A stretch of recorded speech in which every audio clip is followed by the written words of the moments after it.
This video is about replacing the ignition switch on a 99 through 07, I believe, Ford F-Series truck, E-Series van, and I believe it was on the 2000 through 2005 Excursion. This is not a replacement, a how-to replace video. This is actually about the issues that you can have when you go to replace that. Yesterday, I did it on my 2004 F350, and when I went to turn it over, all the lights on the instrument panel lit up, and then when I went to crank it, nothing happened. Like I said, the glow plug light was on. I could hear the fuel pump running. Everything as though it was going to turn over, except for when I went to actually turn it, there was a no crank, no start.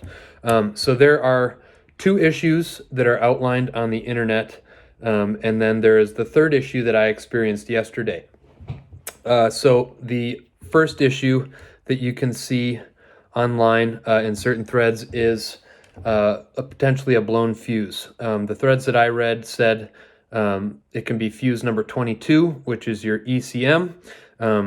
That takes the signal from your ignition switch and sends it to your starter, among a million other things. But if that fuse is blown, there won't be any communication. So when you go to turn it over, nothing happens. Any video you watch, any how-to video on how to replace these, the first thing they ask you to do is to disconnect your battery. I actually forgot to disconnect my battery, but that was not my issue. The second issue you can have is a chipped key that needs to be reset or reprogrammed in order to work. This is not a chipped key. If your key looks like this before 2008 or a metal equivalent to this, you do not have a chipped key. If you have a chipped key, it either looks like this or it looks similar to this, not quite as rectangular. The hole that your key ring goes into is actually off to one side, and the side that is more plastic is actually where that chip is held. As you can see, this is not a chipped key, so that was not my issue. If you do have a chipped key, another issue you can have is that there is a small kind of micro wire that wraps around this when this is in the column, and that's the antenna for your chipped key. To see if that is your issue, you can actually take your old key that has the chip in it and hold it next to your new key when you're turning it over, and that can send the signal well enough that it'll turn over. Also, that when you pull this out, that wire can be misplaced and therefore is not grabbing the signal. Those are the two things that I could find online, but they were not my issue. My issue was issue number 3. When you remove this, you basically need to press in this pin so that it can be pulled out of the steering column. What you do is insert the key into it, turn it past the off position, and now this can be depressed. When it's in the off position, the pin cannot be depressed, right? So it cannot come out of the column. The deal is that there is a range of motion that you can remove this from the column. This is the off position.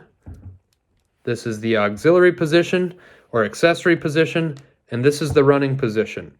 I did see something online that says the F-Series and E-Series need to be in the on position to remove it.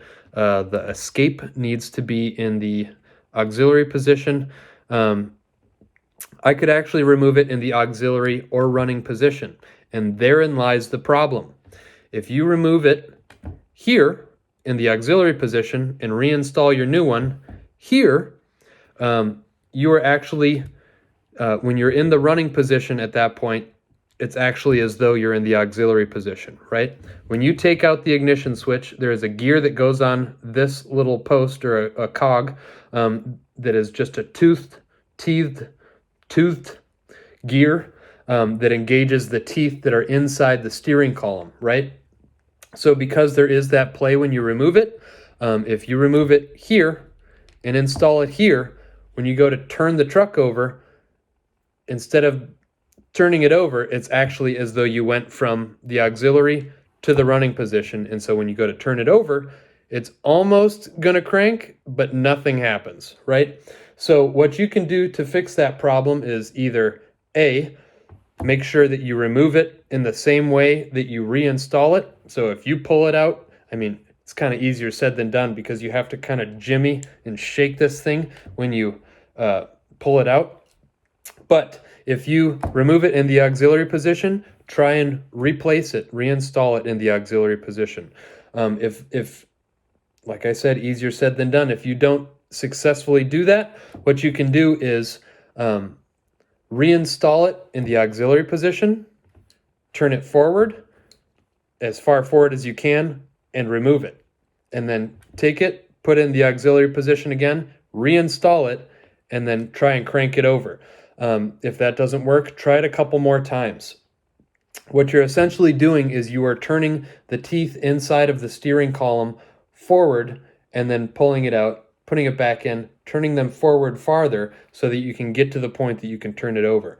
If you putz this up enough, pull it out, try and crank it over, it doesn't work, you do the same problem again. You can actually turn those teeth in the column back far enough that when you turn this forward, you don't even get any lights on the instrument panel, or the instrument cluster, excuse me. So what you want to do is keep on, insert it in auxiliary, turn it forward, try and crank it. If it doesn't work, try and remove it as far forward as you can, turn it to auxiliary, put it back in, try and crank it. If it doesn't work, do the same thing again, and you're turning those teeth in the column to the point where the last time that you put it in and you go to crank it, it actually turns those teeth far enough that your engine turns over and you have a successful start.